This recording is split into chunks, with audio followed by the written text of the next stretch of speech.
Remember, there's nothing wrong with saying, I don't know, I will get back to you.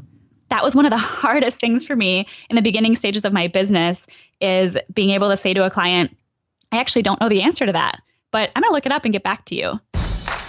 This is the Anthropology Podcast, the podcast where we optimize the bodies, brains, and lifestyles of entrepreneurs, go-getters, and world-changing innovators. Welcome to the Anthropology Podcast. I'm your host, Dr. Megan Walker. As a naturopathic doctor and anthropologist, I optimize the health and performance of badass women working to change the world as entrepreneurs and go-getters. You know, people exactly like you. Your business, body, balance, and inner badass. These are the themes we are exploring. My guest today is a friend that I have come to respect very dearly for her attitude in life and the incredible business that she has built. Cassie Bjork started her career as a registered dietitian, and she worked diligently to get herself out of a one-on-one model and find a way to be able to scale her message with the world. Cassie is joining us at our event Impact Lives this year, and I asked her to come because I wanted her insight, not just on the tactics and strategies that she has used to build her business, which we talked about today, but as importantly, on the mindset that she's been able to bring to the table at each of her stages of growth. Cassie is the real deal. She works as hard on where she's at in her mindset as she does in her business, and she knows exactly how to do work in all the right places. Today's interview was one of my favorites. She's filled with brilliant insight, and it is truly my honor to introduce you to my friend, Cassie Bjork.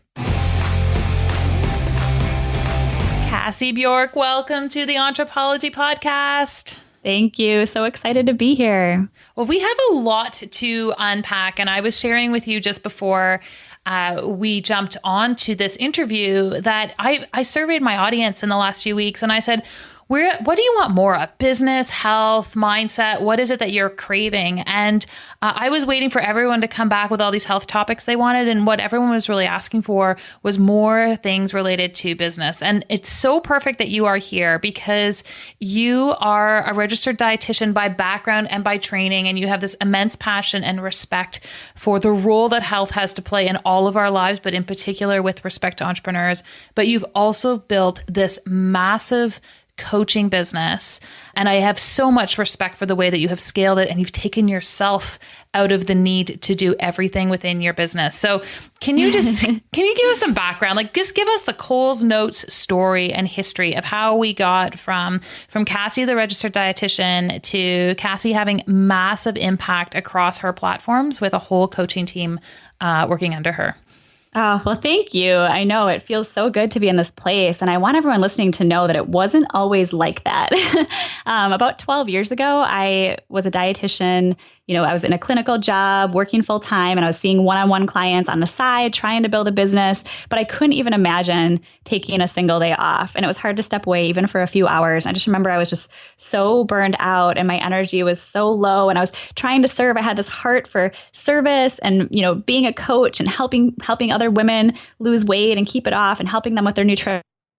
But I was just really not taking care of myself in the process because I was working so many hours and I was just stuck and I didn't know what to do.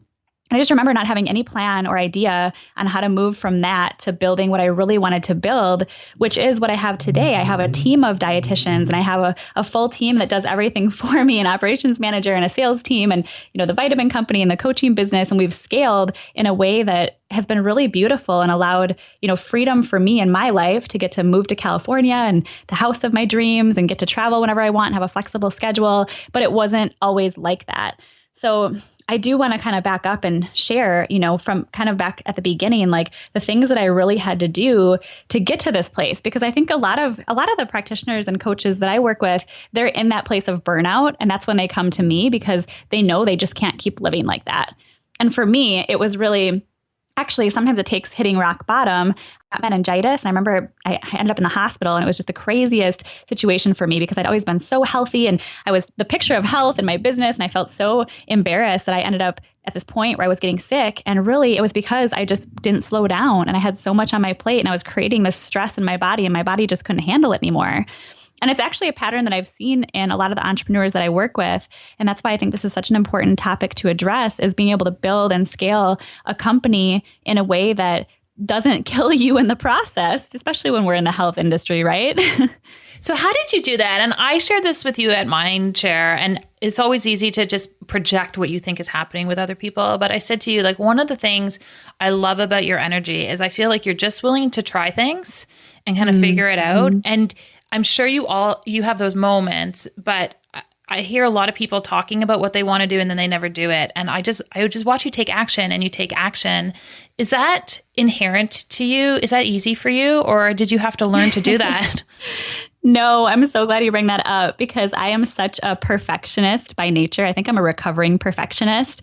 And really, I'm glad you brought that up too, because it's one of the biggest things that's allowed me to grow to the place we are now. Is you can't get stuck in the perfectionism. If you do, like, nothing's going to happen. I mean, I remember a point where I had probably 35 or 40 blog posts on my computer in a folder, unpublished. They weren't helping anyone. They were like 90% done. But because they weren't perfect, I just left them there and I'd start something new. And I remember when I hired my operations manager, he's like, you have all these projects that are almost done, but they're not serving anyone. They're not making money. They're not helping people. And that was a moment where I was like, man, I've worked so hard on so many things, but I'm letting myself just get in the way. And this is a big mindset block too for a lot of us who are in this space to serve. We get stuck in thinking that we have to be perfect, or we get imposter syndrome, or we think, who am I to do this? And, this isn't good enough. But we have to just put stuff out there. And you have to remember that what you have to offer, it's going to help people, even if it's not perfect. And that was one thing for me that really made a shift, was just trying things. I mean, I remember I shared with you the last time we were together in person that I really wanted to throw events. And I just decided one day, I was like, you know what? I want to throw an event before the end of the year. It was October, and I decided to do an event in December. And this is so unlike me, but I decided to just talk about it in Instagram stories, shoot out a couple emails, see if anybody would be interested. And people were interested. And then I just did it old school, where I hopped on the phone. I didn't even have my sales team involved at all. I just decided to hop on the phone with people that were interested, tell them about the event, sell it on the phone. And before I knew it, I had a huge group of female entrepreneurs coming out to San Diego for this event in December that I didn't even have an agenda for. But it was so fun for me. And the event ended up being just awesome. It was like really cool energy, because I didn't spend, 5 years planning it. I just took action and did it, and I learned from it. And then I got to make it better, and I did it again. And I think it just takes, taking that step of just action and moving forward. We can't just get stuck in perseverating, get stuck in our heads. And I do see that being one of the biggest blocks for female entrepreneurs, is just getting stuck and not taking action. I totally agree with you. And I remember last year when we had Impact Lives and we ran that for the first time, I shared with everybody from stage that it almost didn't happen. I almost canceled it 4 times. Because even once we started to sell tickets, I was like, oh, they're not going to like our content. Or what if we share with them the same thing as everybody else? And then finally, I was just like, screw it. I have stuff to say. And the people who are going to be here and who are going to share the stage with me have important things to say. And worst case scenario, we just won't do it again. Yeah, that's worst case scenario. Worst case scenario is that you learn from it. And the people that you're serving, they're still going to get a lot out of it. I always tell health coaches that you don't have to know everything. You just have to know more than the person that you're coaching. Because sometimes people have this, they think they have to like build out their business perfectly and have all these sales pages and all these systems before they even get a client. And I'm like, no, the best way is to just dive in and start teaching people. And whenever you do something the first time, you want to make sure you're really close to it and you over deliver. And anytime I do a program for the first time, I'm going to make sure every person who goes through it is really, really happy and successful and sees results. So as long as you're committed to that, and that's coming from a heart-centered place, you're going to serve them in amazing ways. And they're going to be so happy. But we do have to just take that action. I talk to practitioners about this all the time, and this isn't reserved just for practitioners, because it doesn't matter if you are someone who's like helping people with their finances or you're in real estate or whatever it is. But I had a series of practitioners last year like, oh, I can't come to Impact. I'm going to this other event. It was an education event. And I was like, cool. Like, what is it about that event that's driving you there? They're like, I know, I just feel like I need one more course and then I'll be ready to build my business. And some of these people were 4 or 5 years into their practice and were already doctors. And so I think it's what you say is so true. And the difference between the people who are just getting out there and making things happen and helping people and then scaling their businesses and their impact is they really recognize that they don't have to have the acumen of someone who's been in practice for 25 years in order to help people out of the gates. You literally need to be 3 steps ahead. Exactly. Yeah, that's all you need. And also, I was talking to one of my business coaching clients yesterday, and she's a dietitian, and she's getting into women's hormonal health. And she said, I just feel like I can't quite teach on it yet because I don't know all the intricate details of every single hormone. And all you need to know is the basics and then give them action steps. When you're teaching someone and coaching them, like you want to give them a little background of how things work, just because our brains will, they're going to want to take action more if we understand like a little bit, but you don't have to get nitty gritty. And also remember, there's nothing wrong with saying, I don't know, I will get back to you.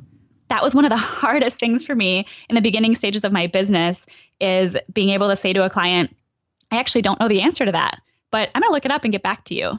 And there's nothing wrong with that. We don't have to know everything. And if we let that stop us, we're not going to be able to move forward. We're not going to be able to serve as many people. We're not going to be able to make the income, the living that we want. And we're really not going to be able to live out our calling. So we have to not get in our own ways. And what I heard you say there came from a place of confidence. And I think no matter what you are doing and putting out into the world, if you do it confidently, even say, I don't know, it elevates people's trust in you. How do you tap into your own confidence so you can try something new? Do you have mindset tools that you leverage to be able to do that? Well, that's a good question. And I think, yeah, confidence is everything. You're so right. I was on this webinar yesterday where I was teaching sales, and I was telling them that really, no matter what, like people can feel your energy. They pay attention to what you say, but it's really how you say it that matters most. So if you are not confident, if you're selling your program and you get to that part where you talk about the price and you reveal how it all works, if you kind of your palms start to sweat and you get a little awkward and uncomfortable, they're totally going to feel that. And if you're not confident in what you have to offer, well, they're not going to be either. So no matter what it is, you just have to own it and be excited about it. I mean, that's true for really anything in life, whether you're an entrepreneur or not. And for me, I think one of the ways that I maintain that confidence, it's such a simple exercise, but every single morning I pick 3 affirmations and I say them a few times, and then I come back to them throughout the day. And they're different every day, but a lot of the times it's, I'm a really good leader and I'm going to have an amazing impact on everyone that I come in contact with today. And I was born to do this. Just saying things like that to yourself will really set your mindset. I mean, your mind will believe it eventually. It's always good to tell ourselves what we want to be and create those visions and meditate on them and pray on them, because eventually then, I mean, that's how you manifest the reality of your dreams, is by telling yourself these things, and your mind and your body start to believe them. And if we're not, doing that, I mean, a lot of my business coaching clients, it's so interesting. When I got into business coaching, I'm all about structures and systems, and we can get into that too, Megan. I know we have a lot to cover with that, like scaling and creating automations and systems and processes. That's how I'm not involved in my business anymore, because I've set it up in a way where I'm able to scale in that sense. But you can do all of that, but if you don't have like the confidence that you're able to do it, I mean, it's just, you need that underlying everything. You really do, in order to be successful at anything in life. And it's all self-perpetuating. So once you have those systems and you see success from those systems, it's easier to access those mindset pieces. So take us through that from a systems perspective. You were seeing people one-on-one, and I know it is the dream of half the people listening to this right now. They're like, how do I get out of the chair? How do I not be the man or the woman who is delivering all of the content? How do I start to leverage myself? What were your first steps, and what does it look like now? Yeah, I just remember being in that grind and having no idea how to get out, but I knew I wanted to help more people. I wanted to free up my time. I didn't want to kill myself in the process. And the first step is really to delegate. It's to not be so prideful that you think that you have to do it all on your own. And it's really to be able to bring people in to delegate. And it doesn't have to be hiring other practitioners right away. That's actually, I think the first thing I did was hired an assistant, because I was still doing all of the admin and answering all the emails. And I hired someone to at least take that off of my plate. And by the way, if you're looking at hiring an assistant, the first thing you can do right now to prepare for that is just to start documenting everything that you do on a regular basis. So for me, I was getting the same emails all the time. How can you help me lose weight? What does your program look like? How much does it cost? And then what I would do is every single email that I would reply to, I would just put it in a separate document and start to create templates. And then when I hired my assistant, she was able to just look at all the responses that I'd already created and use those. And then anything new that came in, we developed a template for that. So that's a good way to start. So you can start systemizing when you bring in an administrative assistant. But then the next thing, really shortly after hiring an admin assistant for me, was hiring other dietitians because I couldn't continue being the only one seeing the clients. And keeping in mind, for me, my mission is to help more women. And I knew that, by seeing one-on-one and just burning myself out in the process, that's not helping. I'm really not being the best of service to anyone that I'm in contact with, including myself. And if I want to help more people, if I want to scale this business and bring, freedom to the lives of more women, I've got to have help. And I think it was a pride thing for me for a while. Honestly, part of it was like, how am I going to train somebody else in my ways? I've got this all figured out. I'm really good at it, but how am I going to teach another dietitian to do what I do? And I really had to break that mindset that I was the only one that could do it, and realize that there's other people that are really amazing and they can probably do it just as good as me, maybe even better if they have more energy and they're not seeing their 15th client of the day. So what I had to do next was, kind of documenting everything that you do. And for me, I developed a process. So when I would see a client, I realized there were a lot of things that I had in common. Like at the initiation session, which we now call a game plan session, there were certain things that I did. There were certain topics that I covered. There were ways that I said things. There were questions that I asked about their vision and their dream and their roadblocks. And I started to just document all of that. I even started to record some of my calls so that for training purposes for the dietitians that I would hire, they could listen to my calls and tune in and see, how that worked. And then I started just systemizing everything by documenting it all. It's so key. I used to resist documenting and I know my agenda, and people were like, you should time block everything. And I was like, I'm a creative. And then I realized that was just a limiting belief because I have so much more freedom in my business and in my life when I have systems around things. Well, and it takes longer at the beginning. And it's a really hard thing to do, especially if you're in a place where you're already booked solid and you can hardly stay on top of the day-to-day activities. And that's typically the place people are at when they realize they need to hire. It's not usually like when we have tons of free time and things are going great that we think about documenting stuff. So it can definitely add a lot of time onto your plate. But once you get that done, you don't have to do it again. So, and it actually just reminds me of another thing that I'd want to bring up for, scaling your business and building it out to be able to help more people. One thing that I realized was I was saying the same things to like every single client I was coaching. Like the first session, I was always talking about the basics of what to eat and gut health and inflammation and how it all works. So I realized, well, why don't I systemize that? Instead of like, I kept wishing that you could just hit a play button and I would just say the same thing that I said to the last 10 clients because it was all, it's all the same basic understanding before the personalization. So I realized I could do that. I could just shoot a video of me saying that stuff and then everybody could watch it before coming to their session. So they're already on the same page and then we can go deeper. So just things like that where, pay attention to like the things that are coming up as themes in your coaching and how you might be able to systemize it to make it easier for you. And now even, I don't see clients in the weight loss dietitian practice anymore, but they all see these videos when they first enter before they see one of my dietitian coaches. So it's a great way to systemize is just start like thinking that way and just tracking everything. Even like screen recordings are one of my favorite things to do because documentation, making a long list and typing out all the steps can get rather cumbersome, but also it can be more effective for someone to watch a video if you're logging into something or showing them, how to set up, your scheduling system or payments or whatever it is. Especially for my admin assistant, it was really helpful for me to just do the thing and just screen record the whole thing and then send her the video so she could actually watch me do it versus trying to, read a list and emulate it that way. And that screenshot video you do, I'm just throwing this out there for everyone. It doesn't have to be pretty. No. It doesn't have to be edited. You don't even need, you just send it. It's better to have it done imperfectly than not done at all. And if we want to make a difference in this world, we have to get stuff done. We can't let our perfectionism block us. I think it's the number one thing I see in female entrepreneurs, health coaches, dietitians, nutritionists, is we just get stuck in our own way and we think we have to be perfect and we don't. And nobody's going to know. right? Like I even told myself that, like when I would have clients see my dietitians, I was like, man, they're kind of missing out because they don't get to see me. And then I realized that was so that's really thinking quite a lot of myself, because my dietitians are really awesome. They're teaching my ways, and these people don't even know what it would be like to meet with me anyway.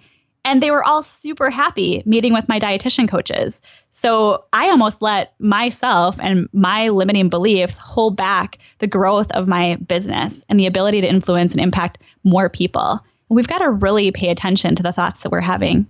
It's so true. I actually wrote down as you were talking around this idea of limiting belief, because I think a lot of practitioners go through this in that they really believe that they have to be the only one to deliver it. And conversely, they have patients who are asking, and I think a lot of them get caught in this, where patients really only want to see them.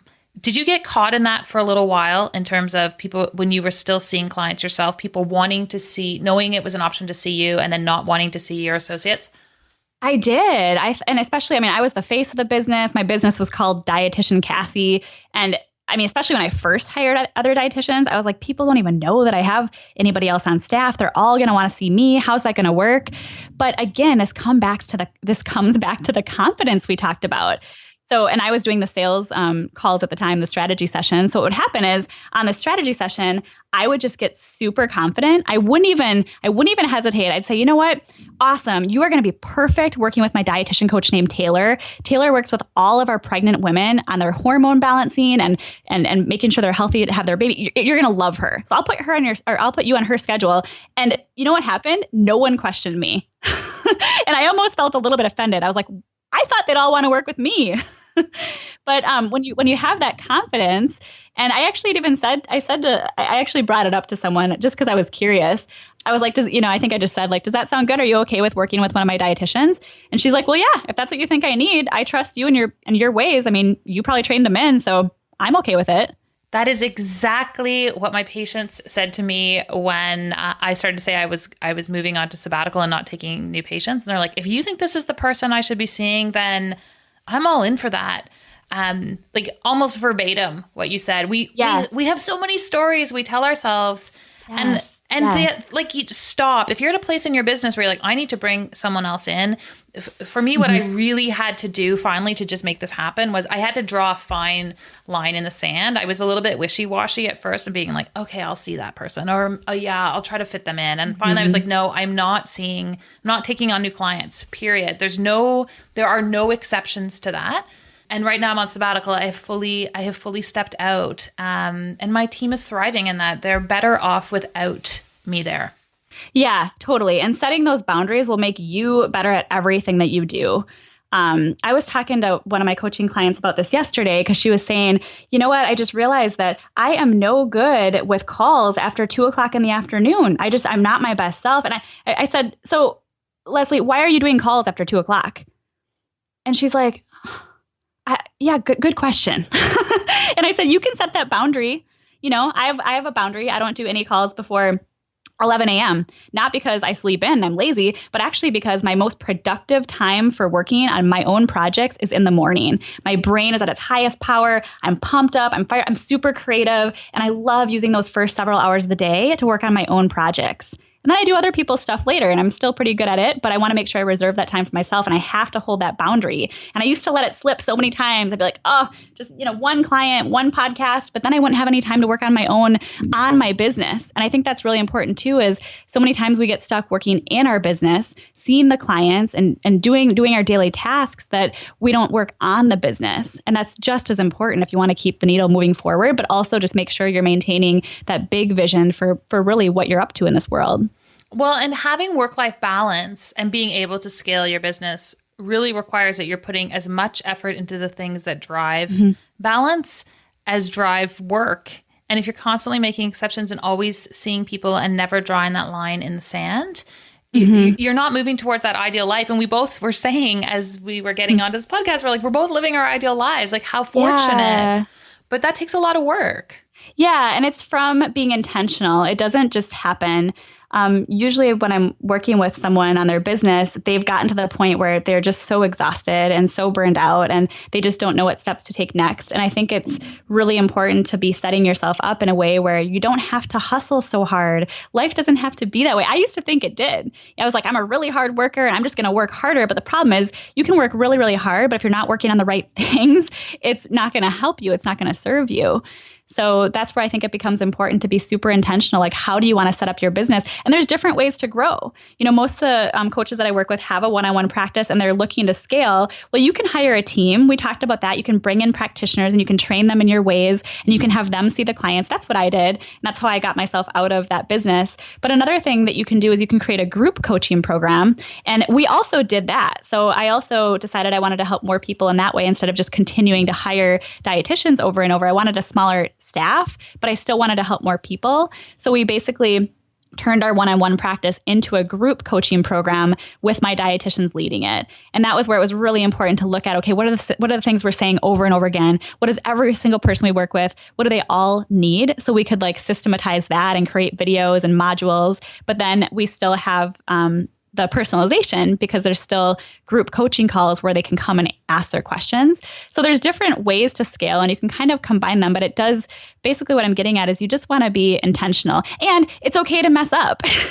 Like we talked about, with perfectionism, it's totally fine to change your mind. And I've done that a million times in my business and there's nothing wrong with that. Sometimes you get really clear on what you want to do when you just start doing it and realize that it's what you don't want to do. And then you shift.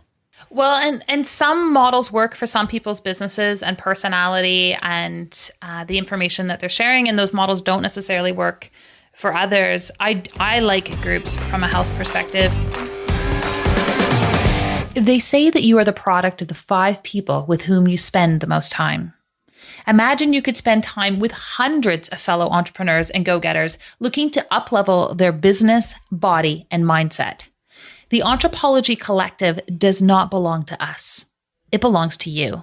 Come hang out with us on Facebook and let us collectively inspire, support, and cheerlead you towards your vision for contribution, your commitment towards better health, and your journey of mindset mastery. We are in this together. We are entrepreneurs by birth, by choice, and by mission. We are the Anthropology Collective. Search for us on Facebook and come join your tribe. Can you share a little bit more about what the ecosystem of offerings are that you have with your business right now?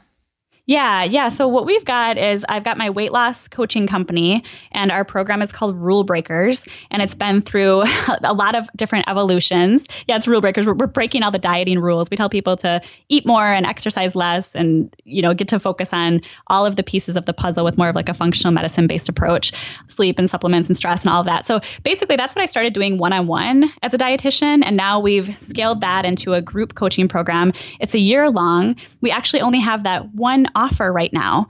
And we used to have, and I work with coaches all the time who are like, well, I have a 3-month program, a 6-month program, a 12-month program. They can do one-off sessions for 30 minutes, or they can pay more for 45-minute sessions. And I just encourage scratching all of that and getting super clear on what's going to help serve your client the best. And also, when you think about it, when someone's working with us for a year, we don't have to have that conversation every single meeting of okay, should we, how do I sell them into another session? Or a 3-month program is probably not going to get anybody to see the results that they're looking for. So the way that I looked at it was I was actually doing them a disservice to let them choose. Kind of like we talked about earlier, when they're coming to you, you're the expert. So you need to tell them what they need. So we don't offer anything less than 12 months because a year at minimum is what it takes to see the results they're looking for. And if they don't want to work with us for a year, then they're just not our ideal client because we want to work with people who are really committed to long-term changes. So getting super clear and super confident in that is really, really fun. And then it's doing a service to your clients and they feel really safe because you know exactly what they need. So we used to have a lot of different offers, but now we basically just have our 12-month coaching program. And then we do a 10-day reset, which is kind of like a healthier detox program where we use real food and we help people kind of get clean their slate and get a jump start. And then oftentimes they join our program at the end of that because they see great results in only 10 days. They feel better and they want more help. So then we offer them the opportunity to join our 12-month program. And then I do have my vitamin company. It's called Real Food Vitamins. And it's kind of a mix of formulating different supplements. We private label some supplements, and it's separate, but it ties in really nicely to the weight loss coaching company because it's obviously a very different business model because it's product-based versus service-based, but we're able to offer high-quality supplements. We don't require it. We don't include supplements in any of our programs. I've thought about it before, but I just like having the option of giving them the opportunity to buy supplements. And then the great thing is, even when they're done coaching with us, a lot of them become lifetime customers for our supplement company. And we have like a subscribe and save model where they can save money if they just subscribe to the supplements they want and get them delivered every month automatically. So that's been like a really beautiful automated stream of revenue for me. And then I do business coaching, and I really started doing business coaching because honestly, I had so much to say and was bored. And I was just like, I got myself out of the other companies, and I had all these other dietitians asking me how I did it. How did I build, 2 multi-six-figure businesses in the health space by myself and like get myself out of that to the point where my programs basically run themselves now. So I get really passionate about it, and I love working with other coaches and helping them do what I did because like I mentioned earlier, I think my mission is to bring freedom to women, and not just when it comes to health and weight, but also people like us who are just struggling and hitting burnout, and they're not reaching the amount of people they could reach, and they're not living their best life because they just don't know how to get out of that, that grind of like one-on-one clients all day long to really build something that's scalable. And I think what I keep hearing from all the things that you're talking about is you keep hitting these, not you, but I do them too. We hit these ceilings of complexity within our business. And every time you talked about a solution, I heard you talk about the mindset shift required to find that solution. Yeah, there's always a mindset shift. I think one thing I was going to mention earlier too was, this is what I was going to say earlier. We've been talking about so much. It's so fun. I always think with my business coaching clients, it's going to be all about strategy.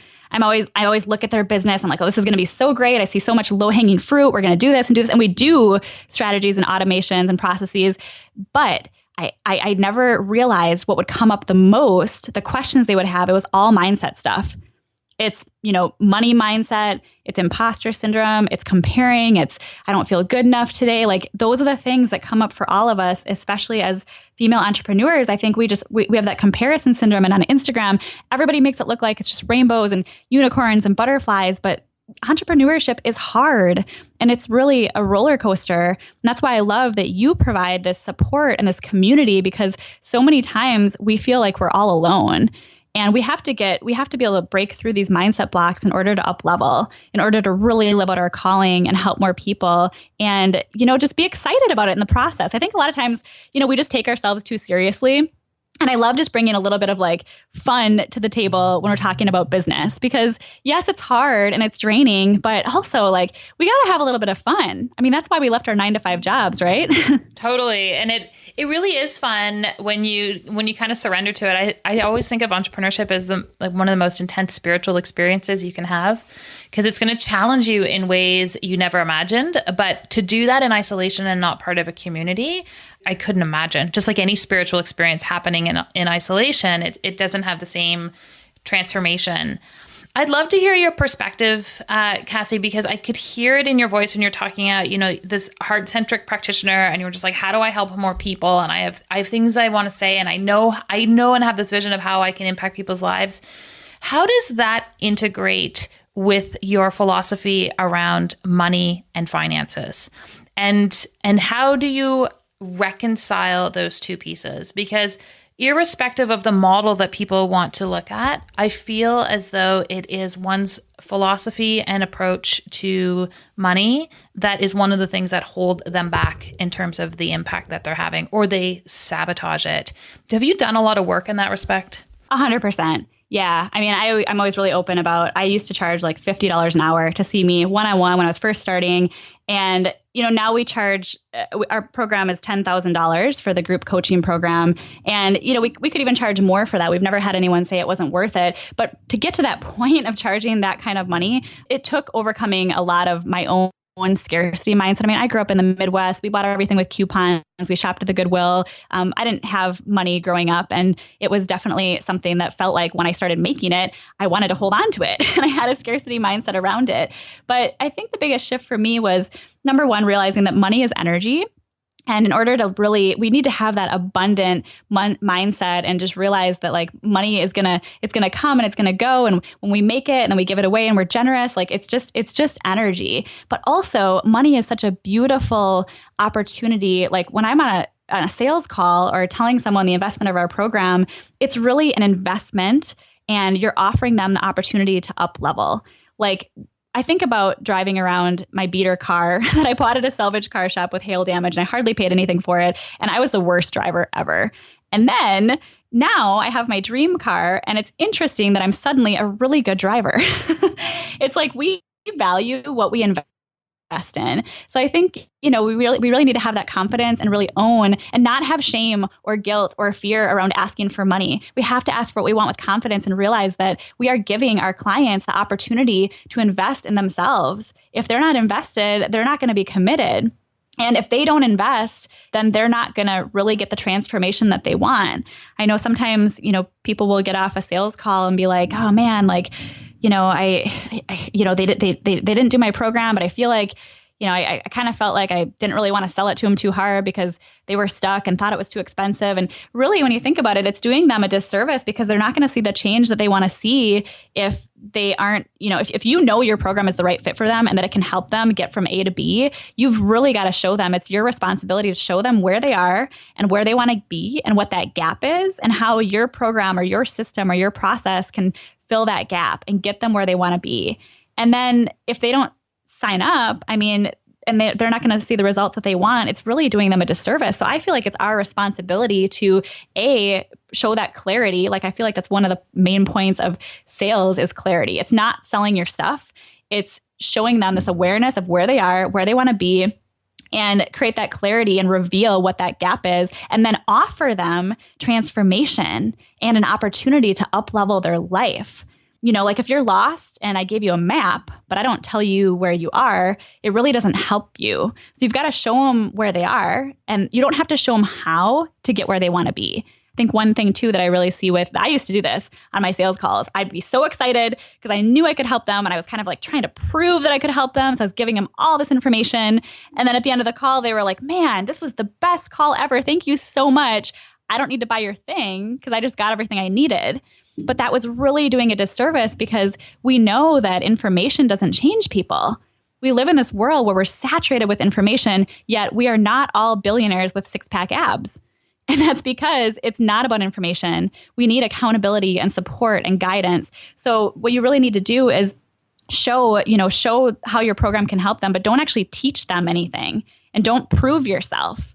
You're basically just giving them the opportunity to up level and make that decision without pushing or forcing or turning into like a weird salesperson. Really, your goal is just to get them to the point of making a decision, bring them that awareness. And then, if you're the one who guides them to that, you'll be the natural choice for them to hire. And if they're not really intending on solving the problem, then, don't make them the offer in the first place. But I think the whole point is just being really, really confident in it. And also leading from your heart. I think sometimes when people are talking about money and sales and, we start to get in our head and, you're trying to remember like what they told you. And if you have a script, you might be trying to follow it. But you really need to stay in your heart because people can feel that. Just like, money is energy. I think on a sales call, it's just this energetic exchange. And people want to work with someone they feel really, really good about. And they also want to work with someone that they feel gets them and understands them. So I try to let people do 90% of the talking. And I'm just there to lead and guide and, let them really share what they're going through and feel super heard. Yeah, it's amazing how saying nothing can be one of the most compelling sales tactics. Yeah. And also, you really need to be having these human-to-human conversations.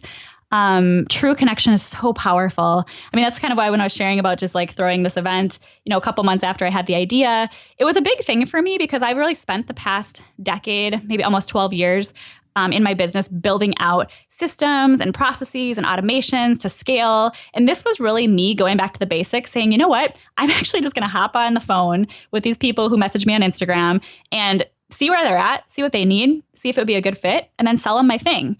And it was really cool because I realized you don't even need a sales page. You don't even need a super fancy website. When I first work with my business coaching clients, they get so stuck in, well, I don't have a website yet, and I don't even know how to create. And I'm like, it's okay. Do you know 5 people that need what you have to offer? Go talk to them. Call them. See what they need, and then make an offer and help them. That's how you get testimonials. That's how you get experience. That's how you learn the commonalities and the people that you want to work with and who you like to work with and who you might not like to work with. We've got to just dive in and not let all these little details stand in our way and block ourselves from our highest potential. Well, and that's how you get confidence. It's not going to more conferences, and it's not all of the practices that we engage in that don't move us forward, that just make us feel good in the moment. It's talking to people and driving that transformation. From a transformative perspective, I have a lot of people that we coach with respect to their businesses, and they're like, I don't know what I should charge per hour. And I was like, that's the problem, right? Like, let's talk and build out the transformation that you are going to deliver. And then let's create a pricing strategy that's in alignment with that transformation. We don't work in an hourly exchange anymore. We're working in a transformative process. And it's such a mind shift for these practitioners, and you can't do it at $90 an hour because they're now spending less money for you to strategize on their health than they are spending on their coffee every day. So we don't sell them, we sell transformation. So you want to build a container of support. Like whenever we build out a coaching program, I always like to say, think of the 3 C's. It's content, coaching, and community. Ideally, you're going to have all 3 of those in your program. So if you're just giving them content in a one-off session, they're really probably not going to see the results that they want because they need that coaching and that accountability. They need that community to hold them accountable and support them moving forward. And building out your signature program, your model in a way that supports how transformation actually works is really, really important. And just selling a one-off session. We just don't do that. And if someone asks for that, I tell them why. We don't do that because that's not how transformation happens. It can take time, and it takes coaching, and it takes support and guidance and correcting and shifting along the way. And it would be totally doing you a disservice to just give you a one-off session and then leave you on your own. So we don't even do that anymore. And I think it's really important that you brought that up. I was going to say, you know where you get one-off answers? Google. And going to events. Yeah. And engaging with people and talking through things. And even then it's like mini moments of transformation. But I feel like some of our best conversations, people think that I am only ever in a pool, but our best conversations have happened in or beside a pool where we're just feeding off of one another. And those are like mini moments of transformation. It never happens through simple transaction. So true. I know we're kind of known, at least I know I'm for sure known as like being the one who's always in the pool at events. And people are like, how do you spend thousands of dollars to attend a single event and sit in the pool the whole time? And it can seem crazy at first, but you just, hit the nail on the head there. That is where these real transformative conversations happen. And I've been to a lot of events and sat in a lot of sessions, and I'm sure there's a lot of great sessions. But at this point in my business, I'm realizing how important these connections are. It's connecting with other world changers like you that really helped me in my business overcome my mindset stuff, spark my creativity, help work through and brainstorm. And that's where I think a lot of the magic happens. And we can get so stuck in the tech side of things and, the lead pages and building things out in the systems. And while those are really important, it's just as important to be having human conversations. Well, speaking of human conversations and live events, I'm really delighted to share with people that you are going to be one of our keynote presenters at our Impact Lives event in November. And we're super excited to hear from you talking about systems and process and then really delving into mindset. Yeah, these are my favorite things to talk about if you haven't figured that out already. And I'm just super honored to get to be a keynote speaker at your event, Megan. It's going to be amazing. I just love what you're up to. And all of the people in your programs, I just love the energy. You bring in this amazing group of people that just have this passion and this motivation and hard work ethic. And they're really just amazing, personable people too. And that's who I love to surround myself with. So I'm just really grateful to have this opportunity to support your people too. Well, I'm excited, and I'm just going to throw out there strategically, recognizing the role that a pool has to play at a particular event, and knowing that I actually want to keep everyone in the room. I've placed our event at the end of November in Canada, and there's no pool in the house. So we have lots of really fun ways for people to be able to connect, because it's so key. And if you're an entrepreneur out there and you're like, oh, I always want to go to these events, but I've never really had it in my budget, or I never really thought about it, or getting time away, it is a really cool way to rapidly accelerate transformation, personally, professionally, all of the above. Yeah. And just to step away from your day to day. I mean, like our programs are all completely virtual now. And while I love what I do, I am, on the phone or behind a computer a lot, and just stepping out and getting with people like in person and making those connections. It's just so different. And even if you're in a brick and mortar office, same thing, stepping away from your work, just leaving it and like physically going somewhere else. And again, thinking about your business, working on your business. I always ask my coaching clients, like, what percentage of your time are you in your business versus on it? And it's usually way too high of a percentage. We're just not spending enough time actually being intentional about where our businesses are going and working on them. So I love this opportunity. And man, I hope everybody listening comes. We're going to have a lot of, if everybody listening comes, we're going to run out of room. Yeah. So, but stay at home. No, that's right. Yeah. So don't come at all. Hey, you, if you're a colleague, if you're a practitioner, if you are seeing patients, if you are looking to up-level your impact in the health and wellness space, I wanted to let you know that we are hosting one heck of an amazing event taking place on November 21, 22, 23 in Toronto. Impact Lives is our signature flagship event that takes place on an annual basis, and it is a coming together of some of the most impactful people in the health and wellness industry. Over the 3 days, we are unpacking the mindset that has been holding you back from achieving the impact you have always dreamed of. We are spending a day looking at new tactics and techniques, some of the things that people are using in a cutting edge capacity to take their impact and their practice to the next level. And if you want to join us for our VIP bonus day, we are going deep in a workshop setting, 6 different workshops to up-level your mindset, your business, and your impact. Impact Lives is an incredible experience. And our promise to you this year is that when you walk through the door, you will not be capable of leaving as the same person you were when you arrived. If you want to learn more about how you can participate in Impact Lives, check us out online, www.impactlivesevent.com. I cannot wait to see you there. What I would love to do, and in this last part of the interview, is give people a chance to really learn a little bit about you. So we heard your business side. This is a section of the interview I call our KPIs, or key performance indicators. Just like we have them in our business, I believe we have them in how we live our lives as well. So I've got a few rapid fire questions coming your way. You ready? All right. I'm not prepared for those, so I'm excited.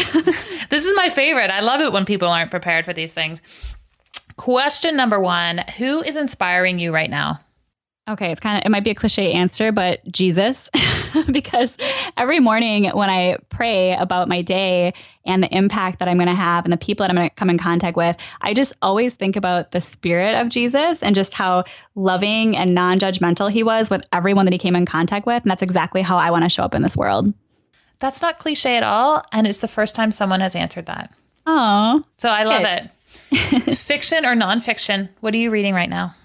Oh, what am I reading right now? I'm always reading like 10 different books. But again, this is kind of a weird one too. It's called The Truth, and it's by Neil Strauss. And he was the guy that was known for writing the book called, I think it was called The Game, that I guess a lot of guys would get tips on how to pick up women. This is a really weird answer, but I'm reading The Truth because he has basically like really shifted, and he did a lot of like personal development work and like addiction recovery work. And he just shares some super insightful things that he learned in his journey. And I love seeing the journey of someone who's just totally changed as a person and gone through like personal development and transformation. It's actually kind of a hard book to read. There's some really graphic things in there that are not really in line with my life approaches, but I'm always open to hearing how people have shifted and what they've learned in their journey. So that's what I'm reading right now. Well, I turned around as you were saying The Truth, because it's sitting on my shelf. Actually, I saw him speak I saw him speak at the Bulletproof conference probably 5 years ago. And I was also super intrigued by the transformation that he had driven in his own life. So that's super cool. Look at us. So aligned. I love it. We are on the same page. Seriously. What is the one thing you are most consistent with respect to your health? Oh, with respect to my health, I would say, well, getting good sleep. This is something that I used to sacrifice because I used to really believe in the mentality of like calories in and calories out. And I have to wake up at 4 a.m. and be at the gym at 5 in the morning and then restrict my eating and hit the gym later at night. And like, I just didn't value sleep. But in my own weight loss journey, I really saw how, sleep balances out your hormones and it makes you feel better. And I shifted to choosing sleep over the gym. So I think it's just one of those things that, man, if I don't get enough sleep, I am not my best self. And I think, most people are probably like that. But for years, I wasn't getting enough sleep and I was really depriving my body of the rest and restoration that it needed. So that is like one of my number one priorities this day, like every day, because I know that I can be a better business owner and a better leader and a better coach and a better friend and all of the things if I get plenty of sleep. What is something totally badass about you that people would not otherwise know? Well, you can't see me right now, but I have a lot of blue in my hair and I have over a dozen piercings and a few tattoos. And there's like this little rebel side of me. I'm like sort of like conservative Christian with like a little bit of rebel. And I think that's why it's fun that my program is called Rule Breakers, because I've always been a little bit of a rule breaker while still like being in integrity with my values and whatnot. So I think that's kind of fun. That's why I love you. What do you do for fun or play? Well, I'm learning how to surf. I moved to California, which was always one of my dreams. And I've been here almost a year. And it's taken me almost a year to really start like learning how to surf. And it's just one of those things I always wanted to do. And last time I went surfing, or not last time, but one of the first times I went, I got stung by a stingray. And I was like, oh man, like, why am I even trying this surfing thing? So I'm just facing my fears. We were just talking before this interview about how I went to Burning Man, which is like this crazy sort of circus in the middle of the desert. And I went once and I said I'd never go again. But I'm really trying to just be open-minded and do things that challenge me, because personal growth is so important for growing your business as well. And I think that facing our fears is one of the most important things we can do to grow both as a person, but then our businesses and, also. So many nuggets here. Last question for you, Cassie. Entrepreneurism. Are we born this way or do we learn to become entrepreneurs? Gosh, I think it's both. I think entrepreneurs have this like special, gene in them to want to do what we do, but we don't have to nurture it. I think it's like, maybe the gun is loaded, but we have to pull the trigger. We have to make the decision that we're going to do this and stick with it every single day, even when the going gets tough. And I think a lot of people might be like born with that gene, but then they want something easier. They want a complacent, easier 9-to-5 job. And honestly, there's no judgment at all. There are days that I'm like, maybe I should just quit my job and go back to something where I could just leave it at 5 o'clock and get vacation time and all of that. But I think it just comes back to, we got to build what we want. So I'm always asking myself, okay, like if I'm working too much, I'm creating this. Like I created this so I wouldn't have to. I created this so I'd have more free time and more time away. So what can I do to change that? So I don't know. I think that it's a little bit of both. I think that I don't think anybody could be an entrepreneur. I don't believe that. But I do believe that, we have to be intentional about making it happen and making that choice and really, pulling that trigger when that gun is loaded. Cassie, so much brilliance. You're up to so many great things. Where can we direct people to learn more about what you're up to? Oh, thank you. Well, Cassie.net is where the party starts. And on Instagram, I'm pretty active on there, and it's Cassie.net, all spelled out like DOTNET. And I'd love to connect. Like send me an Instagram message if anything resonated with you. And obviously would love to see you at Megan's event in November as well. Cassie, thanks so much for being here. Thank you. This was so wonderful. I always love connecting with you and your audience. If you enjoyed today's interview, like always, I would be so grateful if you would be able to subscribe to the Anthropology Podcast on Apple Podcasts and leave us a review. And if you are a practitioner and really looking to have impact in the world, I know the opportunity to hear from Cassie along with some of our other world-class speakers at our event, Impact Lives, is going to have a resounding influence on you and on your business. We've hooked you up in the show notes, but if you want to go there now, impactlivesevent.com. And we have a 3-day experience that focuses on mindset, tactics, and then intense workshops to be able to take your impact and your business to a whole new level. I believe that when people have their health, they can change the world. And the way that I have been able to scale my impact is by supporting practitioners increase what they're able to do with their business while equally sustaining themselves as as individuals. That's what Impact Lives is all about. This is my life's work, and I'm so excited to bring it to my audience of practitioners who are hanging out with us over on the Anthropology podcast. So thank you again for being with us. And until we hang out again next week,